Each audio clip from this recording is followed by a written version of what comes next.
ಆದರೆ ಆ ರೀತಿ ಮಾಡೋಕ್ಕೆ ಹೋಗಬೇಡಿ. ನೀವು ಕಡಿಮೆ ನೀರು ಕುಡಿದ್ರಿ ಅಂತಂದರೆ ನಿಮ್ಮ ದೇಹ ಡಿಹೈಡ್ರೇಷನ್ ಅದೆಲ್ಲ ಆಗಿ ಒಣಗಿ ಟೈಪ್ ಆಗಿ ಹಾಲು ಬೇಗನೆ ಒಣಗೋಕ್ಕೆ ಸ್ಟಾರ್ಟ್ ಆಗಿ ಮತ್ತು ಹಾಲಿನ ಉತ್ಪತ್ತಿ ಏನಿರುತ್ತಲ್ಲ ಕಡಿಮೆ ಆಗ್ತಾ ಬರುತ್ತೆ. ಸೊ ಹಾಗಾಗಿ ಎಷ್ಟು ಜಾಸ್ತಿ. Hello, welcome back to being mom Kannada. ಇವತ್ತಿನ ಈ ವಿಡಿಯೋದಲ್ಲಿ ತಾಯಿಯ ಎದೆ ಹಾಲು ಹೆಚ್ಚಿಸೋ 3 ಇಂಪಾರ್ಟೆಂಟ್ ಆ್ಯಂಡ್ ಎಫೆಕ್ಟಿವ್ ಟಿಪ್ಸ್ ಬಗ್ಗೆ ಡಿಸ್ಕಸ್ ಮಾಡೋಣ. ನಿಮ್ಮ ಎದೆ ಹಾಲು ಮುಖ್ಯವಾಗಿ ನೀವು ಸೇವಿಸೋ ಆಹಾರದ ಮೇಲೆ ಡಿಪೆಂಡ್ ಆಗಿರುತ್ತೆ. ಅಂದರೆ ಎಷ್ಟು ಒಳ್ಳೆ ನ್ಯೂಟ್ರಿಷನ್ ಆದಂಥ ಆಹಾರ ಸೇವಿಸ್ತೀರಿ ಅಷ್ಟು ಫಲವತ್ತತೆ ಆದ ಹಾಲು ಉತ್ಪತ್ತಿ ಆಗುತ್ತೆ. So first tip, good nutrition food.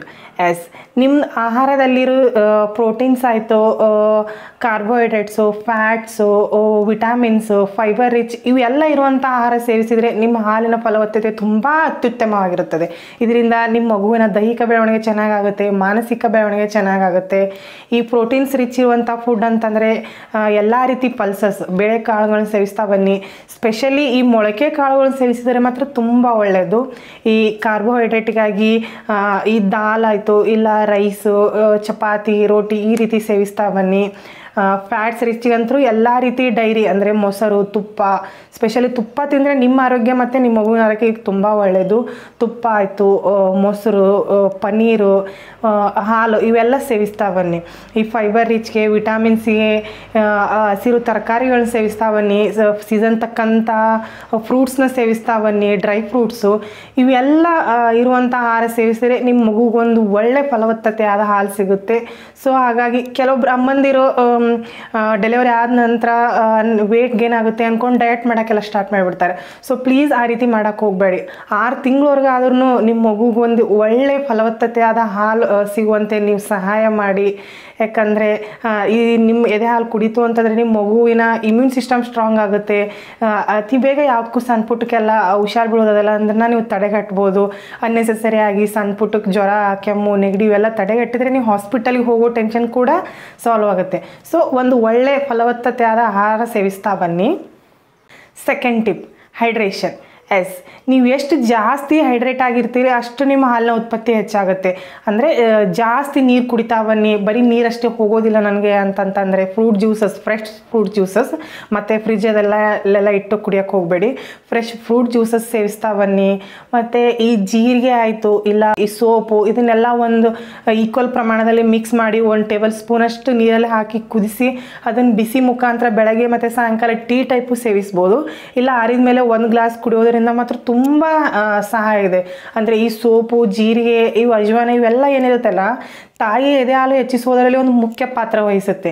ಇದು ಎದೆ ಹಾಲು ಹೆಚ್ಚಿಸೋದಲ್ಲದೆ ನಿಮ್ಮ ಅನ್ನೆಸೆಸರಿಯಾಗಿ ಏನಾದರೂ ಫ್ಯಾಟ್ ಅದೆಲ್ಲ ಹೊಟ್ಟೆ ಸುತ್ತಗಳೇ ಡೆಲಿವರಿ ನಂತರನೂ ಉಳಿದಿತ್ತು ಅಂತಂದರೆ ಅದನ್ನು ರೆಡ್ಯೂಸ್ ಮಾಡೋಕ್ಕೆ ಕೂಡ ಸಹಾಯ ಮಾಡುತ್ತೆ. ಮತ್ತು ಫೇಸ್ ಮೇಲೆಲ್ಲ ರಿಂಕಲ್ಸ್ ಅದೆಲ್ಲ ಇತ್ತು ಅಂತಂದರೆ ಅದನ್ನು ಕೂಡ ಹೋಗ್ಸೋಕ್ಕೆ ಸಹಾಯ ಮಾಡುತ್ತೆ. ಅಂದರೆ ಈ ಜೀರಿಗೆ ಮತ್ತು ಸೋಪ್ ಏನೆಲ್ಲ ತುಂಬ ಹೆಲ್ಪ್ಫುಲ್ಸ್ ಇದಾವೆ ಇದರಿಂದ. ಸೊ ಹಾಗಾಗಿ ಇದನ್ನು ಈ ಟೈಪ್ ಅಂದರೆ ನೀರೊಳಗೆ ಹಾಕಿ ಕುದಿಸಿ ಕುಡಿಯೋದರಿಂದ ನಿಮ್ಮ ದೇಹಕ್ಕೆ ಜಾಸ್ತಿ ಹೈಡ್ರೇಷನ್ ಕೂಡ ಸಿಗುತ್ತೆ ಮತ್ತು ನಿಮಗೆ ನಿಮ್ಮ ಮಗುಗೆ ಎಲ್ಲ ರೀತಿಯಿಂದ ಹೆಲ್ಪ್ ಆಗುತ್ತೆ. ಸೊ ಈ ರೀತಿ ಜಾಸ್ತಿ ನೀರು ಕುಡಿತಾ ಬನ್ನಿ. ಮನೇಲೆಲ್ಲ ಹೇಳಿರ್ತಾರೆ, ನೀವು ಕೇಳಿರ್ಬೋದು, ಅಂದರೆ ತುಂಬ ಜಾಸ್ತಿ ನೀರು ಕುಡಿದ್ರೆ ಹಾಲೆಲ್ಲ ನೀರಾಗಿಬಿಡುತ್ತೆ, ಮಗುನ ಹೊಟ್ಟೆಯಲ್ಲಿ ಬರೀ ನೀರು ತುಂಬಿಕೊಳ್ಳುತ್ತೆ, ನೀರು ಜಾಸ್ತಿ ಕುಡಿಬೇಡಿ ಅಂತಂದು. ನಾನು ಕೇಳಿದ್ದೀನಿ, ಯಾಕಂದರೆ ನನಗೂ ನಮ್ಮ ಮನೆಯಲ್ಲೆಲ್ಲ ಹೇಳಿದ್ದು ನೆನಪು. ಆದರೆ ಆ ರೀತಿ ಮಾಡೋಕ್ಕೆ ಹೋಗಬೇಡಿ.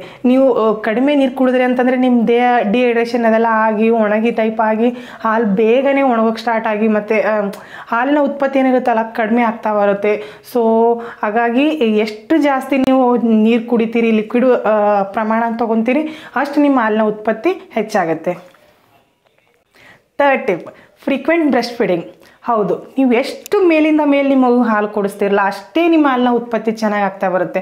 ಸ್ಟಾರ್ಟಿಂಗ್ ಅಂತೂ ಪ್ರತಿ 2 ಇಲ್ಲ 2.5 ಗಂಟೆಗೊಮ್ಮೆ ಅಂತೂ ನಿಮ್ಮ ಮಗುಗೆ ಹಾಲು ಕುಡಿಸ್ಲೇಬೇಕಾಗುತ್ತೆ. ಇಫ್ ನಿಮ್ಮ ಮಗು ಏನಾದರೂ ಮಲಗಿತ್ತು ಅಂತಂದರೆ ಅದಕ್ಕೆ ಎಬ್ಬಿಸಿ ಅಂದರೆ ಒಂದೊಂದು ಮಗು ಸ್ಟಾರ್ಟಿಂಗ್ ತುಂಬ ಮಲಗ್ತಿರ್ತಾವೆ. ನಿಮ್ಮ ಮಗು ಆ ರೀತಿ ಏನಾದರೂ ಮಲಗಿತ್ತು ಅಂತಂದರೆ ಎಬ್ಬಿಸಿ ಹಾಲು ಕುಡ್ಸೋಕೆ ಟ್ರೈ ಮಾಡಿ. ಎದ್ದೇಳಿಲ್ಲ ಅಂತಂದರೆ ಸ್ವಲ್ಪ ಕೈಯಲ್ಲಿ ಇಲ್ಲ ಕಾಲು ಭಾಗದಲ್ಲಿ ಕಚ್ಚುಗಳಿದೆಲ್ಲ ಇಟ್ಟು ಎಬ್ಬಿಸಿ ಹಾಲು ಕುಡಿಸ್ತಾ ಬನ್ನಿ. ಅದು ಸ್ಪೆಷಲಿ ಕೆಲವೊಂದು ಅಮ್ಮಂದಿರಿಗೆ ಏನಾಗುತ್ತೆ, ಸ್ಟಾರ್ಟಿಂಗ್ ತುಂಬ ಹಾಲು ಉತ್ಪತ್ತಿ ಆಗ್ತಿರುತ್ತೆ. ಮಗುವಿನ ಹೊಟ್ಟೆ ತುಂಬ ಚಿಕ್ಕದಾಗಿರುತ್ತೆ ಸ್ಟಾರ್ಟಿಂಗ್, ಅದಕ್ಕೆ ಅಷ್ಟೊಂದು ಹಾಲು ಸಾಕಾಗ್ತಿರಲ್ಲ. ಸೊ ಆ ಸಮಯದಲ್ಲಿ ನೀವು ಅದನ್ನು ಪಂಪ್ ಮಾಡಿ ಕೂಡ ತೆಗಿಬೋದು. ಅಂದರೆ ಪಂಪ್ ಮಾಡಿ ತೆಗೆದ್ರೆ ನಿಮ್ಮ ದೇಹಕ್ಕೆ ಅಂದರೆ ನಿಮ್ಮ ದೇಹದಲ್ಲಿ ಆಕ್ಸಿಟೋಸಿನ್ ಅನ್ನೋದೊಂದು ಹಾರ್ಮೋನ್ ರಿಲೀಸ್ ಆಗಿ ನಿಮ್ಮ ದೇಹದಲ್ಲಿ ಹಾಲಿನ ಉತ್ಪತ್ತಿ ಇನ್ನೂ ಹೆಚ್ಚಾಗಿ ಸ್ಟಾರ್ಟ್ ಆಗುತ್ತೆ. ಸೊ ಹಾಗಾಗಿ ಎಷ್ಟು ಮೇಲಿನ ಮೇಲೆ ಮಗುಗೆ ಹಾಲು ಕುಡಿಸ್ತೀರಿ ಅಷ್ಟು ಹಾಲಿನ ಉತ್ಪತ್ತಿ ಚೆನ್ನಾಗಾಗುತ್ತೆ. ಆದರೆ every time alternate breast feed ಮಾಡ್ತಾ ಬನ್ನಿ. Left side right side equal ಆಗಿ ಬ್ರೆಸ್ಟ್ ಫೀಡ್ ಮಾಡ್ತಾ ಬನ್ನಿ. ಬರೀ ಒಂದು ಸೈಡ್ ನನಗೆ ಕಂಫರ್ಟೇಬಲ್ ಇದೆ, ಇಲ್ಲ ಇನ್ನೊಂದು ಸೈಡ್ ಮಗು ಕಂಫರ್ಟೇಬಲ್ ಇದೆ ಅಂದ್ಕೊಂಡು ಅದೇ ಒಂದೇ ಸೈಡ್ ಎಲ್ಲ ಹಾಲು ಕುಡ್ಸೋಕೆ ಹೋಗಬೇಡಿ. ಈಕ್ವಲ್ ಆಗಿ ರೈಟ್ ಲೆಫ್ಟನ್ನ ಡಿಸ್ಟ್ರಿಬ್ಯೂಟ್ ಮಾಡಿ ಹಾಲು ಕುಡಿಸ್ತಾ ಬನ್ನಿ.